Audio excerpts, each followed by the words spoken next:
এবার আমরা gold text কীভাবে তৈরি করতে হয় সেটি দেখব। আমরা দেখুন আমাদের আলহেরা লেখাটির মধ্যে কিন্তু একটি গোল্ড ইফেক্ট দেওয়া হয়েছে।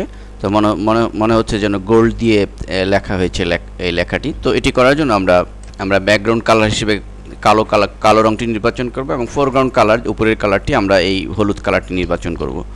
এরপর আমরা এই ব্যাকগ্রাউন্ড কালারটিকে ফিল করার জন্য আমরা এডিট মেনুতে চলে যাব এবং এডিট মেনু থেকে আমরা ফিল নির্বাচন করব এবং ফিলে ক্লিক করার মাধ্যমে আমরা যে ডায়লগ বক্স আসবে সেখান থেকে এই কন্টেন্টস যে ডায়লগ বক্স সেখান থেকে আমরা ব্যাকগ্রাউন্ড কালারটি সিলেক্ট করব। যদি ফোরগ্রাউন্ড কালার থাকে তাহলে আমরা ব্যাকগ্রাউন্ড কালার সিলেক্ট করে আমরা ওকে বাটনে ক্লিক করলেই আমাদের ব্যাকগ্রাউন্ডের কালো রঙটি মূলত ফিল হবে।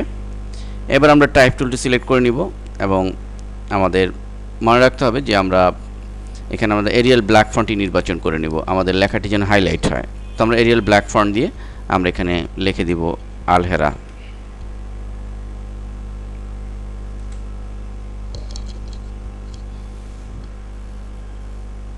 তো এভাবে লেখার পরে আমরা লেখা হয়ে গেলে আমরা জাস্ট এটির মধ্যে বিভিন্ন ইফেক্ট প্রয়োগের মাধ্যমে আমাদের গোল্ড ইফেক্টে পরিণত করতে হবে। তো এটি করার জন্য আমরা চলে যাব লেয়ার মেনুতে এবং সেখানে আমাদের যে লেয়ার স্টাইল রয়েছে সেই লেয়ার স্টাইলে ক্লিক করে আমরা বেভেল এন্ড অ্যাম্বুশ এটি ক্লিক করব।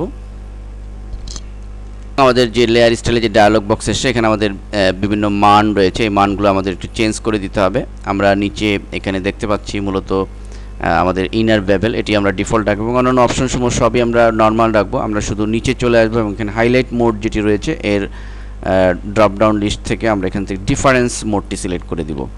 হাইলাইট মোডে ডিফারেন্স সিলেক্ট করে দিলাম এবং যথারীতি অপাসিটি 75 এবং শ্যাডো মোডে আমরা এটি চেঞ্জ করে শ্যাডো মোডে আমরা দিয়ে দিব মূলত এখানে ডার্কেন। আমরা ডার্কেনে ক্লিক করলাম এবং অন্যান্য অপশন সমূহ যথারীতি ঠিক রাখবো এবং আমাদের এখানে ড্রপ শ্যাডোতে ক্লিক করব। ড্রপ শ্যাডোতে ক্লিক করে আমরা ড্রপ শ্যাডোর